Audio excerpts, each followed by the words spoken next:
बंगाल का 2 चिट्ठी आप कल से देख रहे हैं। एक चिट्ठी है sub divisional court diamond harbour का, जहां डायमंड हार्बर, ये वही डायमंड हार्बर है जहां से अभिषेक बनर्जी, ममता बनर्जी के भाईपो, जो हम लोग कहते हैं नेफ्यू, अभिषेक बनर्जी जहां से सांसद हैं, जहां खुलेआम गुंडागर्दी होती है, जहां उनका अपना एक संसार है, उस संसार में अपने आप को वो राजा मानते हैं। वहां ना पुलिस की चलती है, ना कानून का चलता है, ना वहां जजेस की चलती है, वहां किसी की दबंगई चलती है तो वो ममता बनर्जी और अभिषेक बनर्जी की चलती है। तो उसी डायमंड हार्बर के सब डिविजनल कोर्ट के तमाम जो जुडिशियल अधिकारी है, उन्होंने 8 सितंबर 2024 अर्थात इसी रविवार को घटित हुए एक घटना के विवरण को चिट्ठी और पत्राचार के रूप में सब डिविजनल कोर्ट को लिखा है और बाद में 24 परगना के सब डिविजनल कोर्ट के अधिकारी ने, जुडिशियल ऑफिशियल ने, उसी पत्र को अपने कमेंट्स के साथ हाई कोर्ट के रजिस्ट्रार के पास, एक बहुत, मैं तो कहूंगा हिंदुस्तान के जुडिशियल इतिहास में ऐसा बहुत कम हुआ होगा कि इस प्रकार का कंप्लेंट राज्य सरकार के खिलाफ की गई है। आप देख सकते हैं कि जो सब डिविजनल कोर्ट है डायमंड हार्बर का, उसके जो जुडिशियल ऑफिसर है वो लिखते हैं कि अभी रविवार को 8 तारीख को, 8 सितंबर को लगभग रात को 1 बजे जो होम गार्ड होते हैं आवासीय परिसर के, जहां जजेस रहते हैं, उनके आवासीय परिसर के होम गार्ड ने आके वहां के एडिशनल डिस्ट्रिक्ट जज को कहा कि 2 लोग परिसर में घुस के आए हैं, पुलिस की साजिश से घुस के आए हैं और बिजली काटने की आपके घर की साजिश चल रही है। बिजली काटने के पश्चात आप लोगों के ऊपर हमला भी हो सकता है। जब रात के 12-1 बजे इस प्रकार की खबर आएगी तो स्वाभाविक है जजेस चिंतित होंगे। उन्होंने वहां के ऑफिसर इंचार्ज को, डायमंड हार्बर के ऑफिसर इंचार्ज को तलब करने की कोशिश की, मगर आधे घंटे तक ऑफिसर इंचार्ज नहीं आए। बड़े स्पष्ट रूप से इस चिट्ठी में बयां किया गया है और लिखा गया है कि जजेस बहुत घबराए हुए थे। कहीं ना कहीं जो 2 मिसक्रिएंट थे, कोट अनकोट मिसक्रिएंट शब्द का इस्तेमाल किया गया है। एक पुलिस अधिकारी का नाम और मोबाइल नंबर भी लिया गया है।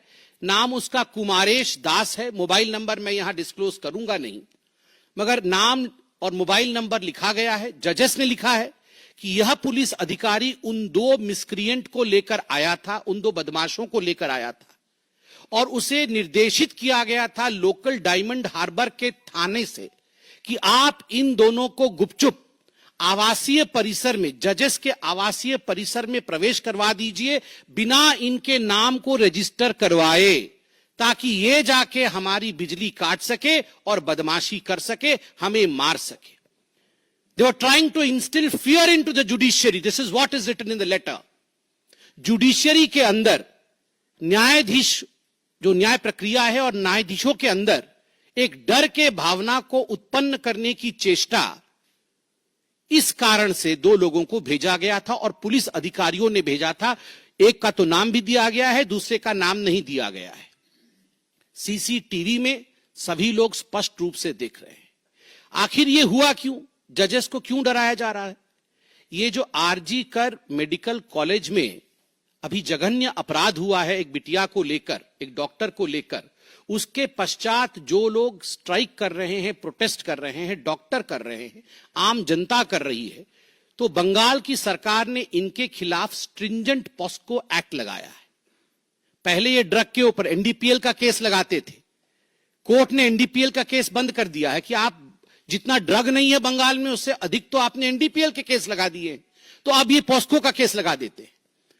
तो पॉस्को का केस इन्होंने ये जो प्रोटेस्टिंग डॉक्टर्स हैं और कुछ कार्यकर्ता हैं उनके ऊपर लगाया, जो आम जनता है।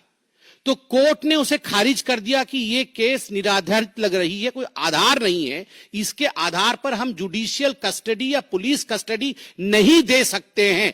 ये जजमेंट दिया कोर्ट ने इस कारण से जुडिशियल ऑफिसर्स के ऊपर कहीं ना कहीं उनके मन में एक डर की भावना लाना, so that they become committed, so that they become surrendered in front of Abhishek Banerjee and Mamata Banerjee. आप सोच के देखिए, it is not just during emergency that the Congress party wanted a committed judiciary. Even under Mamata Banerjee's regime in West Bengal, they want a committed judiciary where the judges would be dictated by Mamata and Abhishek Banerjee. ये चिट्ठियां public domain में हैं, Bharatiya Janata party ने भी इसे tweet किया है, इसमें सारी स्पष्टताएं हैं। स्वाभाविक रूप से यह विषय अब हाईकोर्ट के रजिस्ट्रार के पास गया है।